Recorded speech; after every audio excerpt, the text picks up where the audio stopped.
Hello, my name is Vinod Jakad. I have secured rank 9 in IFS exam this year, and I am here to share my strategy with you. I am an electrical engineer by qualification, and I have worked for 4 years in a Maharatna PSU, and thereafter मैंने civil services के लिए resign कर दिया. Thereafter उसके बाद मेरा CAPF assistant commandant में भी fortunately हो गया था, and then RAS में भी मेरा सिलेक्शन हो गया था. बट सिविल सर्विसेज की प्रिपरेशन कंटिन्यू रखने के लिए I chose not to join that, although not a very good strategy I would say, because I would not suggest it to everyone because it creates a mental pressure. Follow it only if you are financially very secure and mentally very strong, and most importantly if you have very good family support. I was fortunate enough to have very good backing in my family and friends, so I could cope up with that pressure, because when you leave a number of jobs, sometimes you are under that added pressure of justifying your decision. So unnecessary हम लोग खुद पे pressure लेते हैं. So regarding this IFS exam strategy, I'll address some questions which are frequently asked to me by aspirants. Some related to prelims, then mains में both the optionals and the GS and English paper, and finally about interview. And the last section will deal about how to keep our motivation and how to manage time and all. So मेरा ये second mains था IFS में. Last time I made a blunder. I committed this mistake of choosing a wrong optional. मेरा civil services में optional anthropology था, so I chose zoology here as the other optional, thinking that कुछ common होगा उसमें. But after the civil services mains, when I picked up zoology, I realized instantly that I had committed this mistake, because I had no background of biology after 10th. So evidently I scored very less in zoology, and that is a mistake you should not commit. Choosing optional is one of the most important steps in this exam, because optional पे काफ़ी कुछ depend करता है. यहाँ पे 2 optionals हैं. So this time I chose forestry and geology as my optionals, and fortunately I scored good enough to secure this rank. So first we will talk about prelims. Prelims में मेरा strategy same रहता है. वही जो time tested time honoured strategy है, minimum sources and maximum revisions. Sources सभी same हैं जो मैक्सिमम टॉपर्स बताते हैं, सारे सोर्सेज सेम है. देयर इज़ नो चमत्कारी book which can help you as prelims. Prelims has its fair share of unpredictability, but वही है, जितना हम लोग प्रैक्टिस करेंगे it eventually becomes somewhat doable, easy.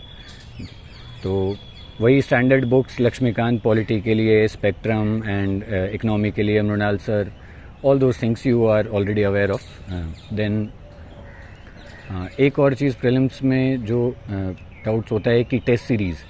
सो मेरी स्ट्रैटेजी ये रहती थी कि किसी भी एक इंस्टीट्यूट की टेस्ट सीरीज़ पे रिलाई ना करें, because every institute has a set pattern of asking questions. So over time हम अगर एक ही इंस्टीट्यूट के ज़्यादा क्वेश्चंस लगाते हैं, so we try to pick up that strategy, and that is completely different from UPSC. So you should not stick to one strategy. तो मैं ये करता था कि किसी भी इंस्टीट्यूट का, we get test in the market, so किसी भी इंस्टीट्यूट का टेस्ट उठा के और वो टेस्ट में लिख देता था. And I had delinked these test series from my preparation, कि प्रिपरेशन चल रही है, and then I would randomly pick up and write a test. एक और होता है कि एक और फ्रीक्वेंट क्वेश्चन है कि कितने क्वेश्चंस अटेम्प्ट किए जाएं. This is purely a personal question, depends upon your accuracy. ठीक है, पहले जब मैं IFS टारगेट नहीं किया था स्टार्टिंग के अटेम्प्ट्स में, देन मेरा से जो कंफर्ट जोन था that was around 75 to 85 questions. वहाँ पे मेरी एक्यूरेसी ठीक रहती थी. But since IFS cut off, as you all know, civil से अराउंड 10 to 15 मार्क्स ऊपर जाता है. So now I have started attempting more. I won't strongly recommend this. I would recommend कि आप अपना टेस्ट सीरीज टेस्ट दे के अपना comfort zone ढूंढ लें जहाँ पे आप मैक्सिमम स्कोर कर रहे हैं, बट थोड़ा सा ऑन हायर साइड अटेम्प्ट करेंगे, थोड़ा सा ज़्यादा रिस्क लेना पड़ता है, at least if you are targeting IFS cut off in prelims. और रिगार्डिंग टेस्ट सीरीज़ एक और फ्रीक्वेंट क्वेश्चन होता है about marks. Some people, I mean some aspirants, they have, जिन्होंने मुझे बताया कि सर मार्क्स कम आते हैं टेस्ट में तो डिमोरलाइज हो जाते हैं. So there is no correlation between the marks you score in test series and in UPSC. Obviously बहुत कम नहीं होना चाहिए, बट अगर आपके थोड़े बहुत कम ज़्यादा भी आ रहे हैं तो कोई फ़र्क नहीं पड़ता. It all depends on those 2 hours in the examination itself. That is what matters. So don't worry about it, just keep writing, don't bother about marks which you score in these prelims test series. So that was that about prelims. ठीक है. Mains is what is the main game here. ठीक है. तो mains में मेरे optionals थे forestry and geology. तो forestry is, I mean, universal choice for all the aspirants, क्योंकि 2 ऑप्शनल है. दूसरा फॉरेस्ट्री लेना अच्छा रहता है बिकॉज आगे भी आपको जाके सर्विस में फॉरेस्ट्री पढ़ना है. And then forestry helps you in the interview also, because since this is Indian forest service exam, so there would definitely be some questions from forest, from aspects of forestry, particularly regarding your state और your district. So अगर आपने forestry पढ़ी है तो you would be able to handle it better. So forestry के लिए मैंने जो स्टैंडर्ड बुक आती है मणिकांदन एंड प्रभु, वो फर्स्ट रीडिंग में थोड़ी सी हैफाजार्ड लग सकती है. It requires multiple reading. A better source is Hornbill. I relied on Hornbill notes. They are very well structured. ठीक है. तो I relied on those notes. And for that there is one very important chapter, forest management. उसके लिए मैंने राम प्रकाश पढ़ी थी. That's a very good book. और वो पूरा अंडरस्टैंडिंग का गेम है, one mental formula and all those multiple formulas. And उस बुक में बहुत अच्छी तरह से एक्सप्लेन किया हुआ है. And once you understand and get a grasp of the concepts, then it is very easy. And it, अगर आप उन क्वेश्चंस को अच्छे से अटेम्प्ट करते हैं तो it has a very good impact on the examiner, because that is core forestry. बाकी regarding test series, there are not many options in the market. So मैंने कोई टेस्ट सीरीज़ नहीं की थी. I relied on PYQ. So मैंने last years के questions देखे थे and I try to write some questions और at least some outline about those questions. So that help me much. So I would suggest, rather than going searching for test series and all, go for PYQ, because whenever you go in a battle, you need to know about the enemy. ठीक है. आपको उसके बारे में पता होना चाहिए कि वो कैसे फाइट करता है. ठीक है. So it's always good to know your enemy instead of knowing about others. So when you know the PYQ, you know what kind of questions you can expect and then how to handle them. Then second optional was geology.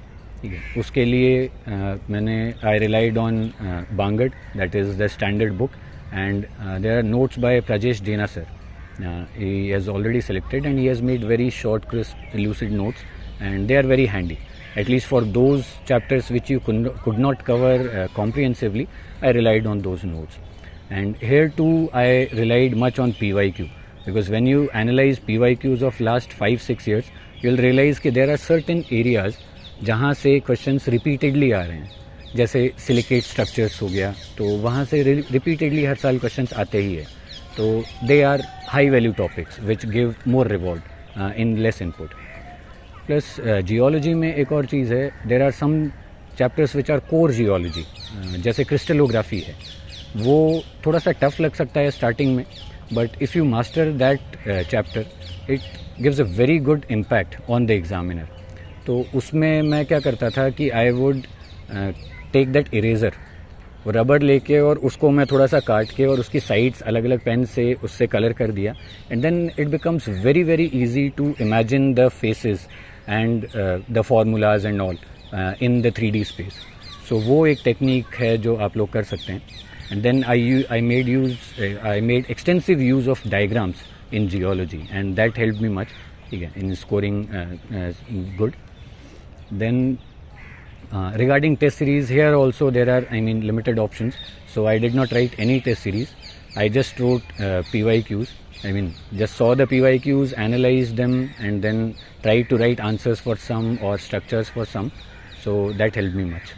Then उसके बाद जो English का paper है, it is somewhat neglected, I would say, because civil services की हमें आदत होती है और वहाँ पे ये पेपर क्वालिफाइंग है. बट यहाँ पे ये पेपर इसके मार्क्स जुड़ते हैं and it is very very rewarding and it does not require too much effort.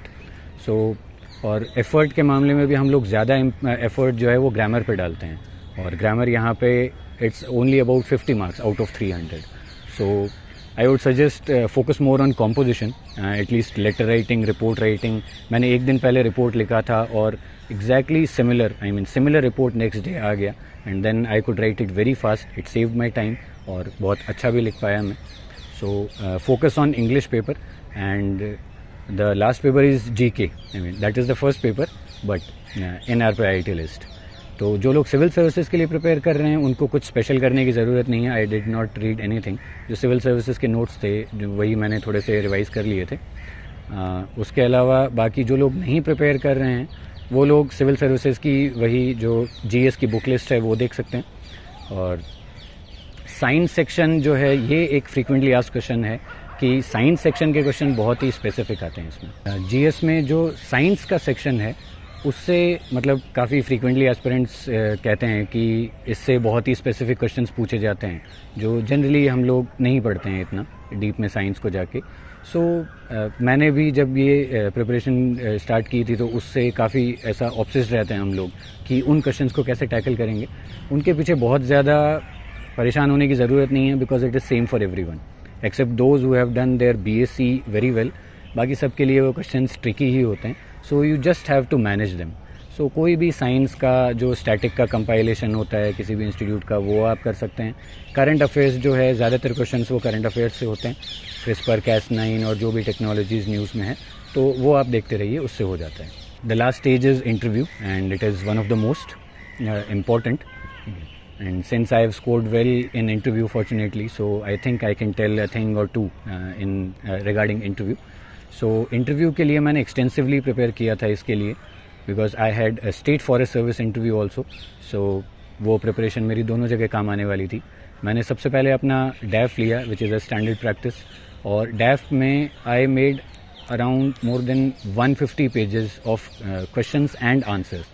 So मैंने एक word file लिया, then DAF का कोई भी जो टॉपिक है जैसे आपका होम टाउन है, मेरा होम टाउन लाउडनो, उससे रिलेटेड जितने भी क्वेश्चंस दिमाग में आ सकते हैं पूछ सकते हैं कि where would you take us if we come to your home town.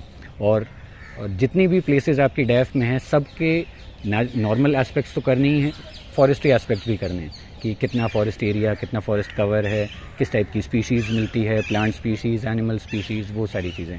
And then उसके अंदर क्या क्रॉस क्वेश्चन हो सकता है ये आप खुद भी मतलब अपने वो देख के और एनालाइज कर सकते हैं, और फ्रेंड्स वगैरह को भी भेज सकते हैं अपना डैफ, जिससे कि वो लोग भी आपको क्वेश्चन सजेस्ट कर सकते हैं कि क्या क्रॉस क्वेश्चन हो सकते हैं. Then this was my preparation. And regarding mock interviews I relied heavily on mock interviews. Relied in the sense मैंने बहुत सारे मॉक दिए इस बार कि जो भी इंस्टीट्यूट मॉक ले रहा था I was there कि मेरा मॉक इंटरव्यू ले लीजिए, because mock interviews help you in refining your answers and in learning the mannerisms, the tickets and all, और थोड़ा सा आपका कॉन्फिडेंस बहुत अच्छा कर देते हैं. एंड आई वुड से here don't bother too much about the minor feedbacks given by the mock interview institutes, because sometimes they will suggest you कि बहुत minor चीज़ें कि इधर देखो, इधर eye contact, but in actual interview ये बहुत छोटी चीज़ें हैं जो आप फोकस कर नहीं सकते. ठीक है, आपका फोकस वैसे ही आप वहाँ पे नर्वस होते हैं और आपका फोकस होता है क्वेश्चंस के आंसर्स देने पे. And then one person would sit diagonally, I mean right behind you, beside you, so you can not make constant eye contact with everyone. So ये थोड़ी पुरानी चीज़ें हैं जो बहुत ज़्यादा मैटर नहीं करती. In fact what matters is how you tackle the questions and how much composure you maintain. So you have to show your OLQ, officer like qualities, and that would reward much. So mock interviews help in a sense, they help me much. The last section is about the general aspects कि motivation कैसे continue रखें और ये time management वगैरह कैसे करें. So motivation के लिए तो यही होता है कि always remember why you started. So that is the question which will always keep you going. It will keep you consistent. कि आपको रीज़न आपके पास होना चाहिए और आपको वो रीज़न पता होना चाहिए. बाकी कई बार ऐसा होता है कि थोड़ा सा पढ़ने के बाद कई बार फटीग सा आ जाता है, तो ऐसा कोई ज़रूर, this is perfectly normal, fatigue आ जाता है 4-5-6 दिन पढ़ने के बाद आप थोड़ा सा ब्रेक ले सकते हैं, उसमें कोई दिक्कत नहीं है। आप फ्रेंड के साथ बाहर जा सकते हैं, 4-5 घंटे कहीं घूमने जा सकते हैं, कोई मूवी देख सकते हैं। So there is no need to punish yourself. And regarding time management, time table helps a lot. अगर आप टाइम टेबल बना के रखते हैं so it helps you a lot, and then align your preparation with a test series, so उससे आपका time काफ़ी manage हो जाता है। And lastly, keep your spirits high. This exam is not the end. हम लोग अननेसेसरीली रिज़ल्ट का pressure लेके हमारी परफॉर्मेंस अफेक्ट कर लेते हैं, ठीक है, तो वो चीज़ नहीं करना है। बी कॉन्फिडेंट, ठीक है, keep your spirits high always. और होता है well and good, it's a good service. नहीं होता है, this is not the end. आज ही मैंने पढ़ा था Amitabh Bachchan himself failed civil services multiple times and he is the star of millennium, and there are multiple examples, so it doesn't matter much, ठीक है। So all the best everyone, and I will share my Twitter and Telegram IDs in the description. So अगर आपको कोई भी question पूछना हो, कोई भी डाउट्स हो, सो यू कैन, आप बेझिझक मुझसे पूछ सकते हैं। Thank you everyone.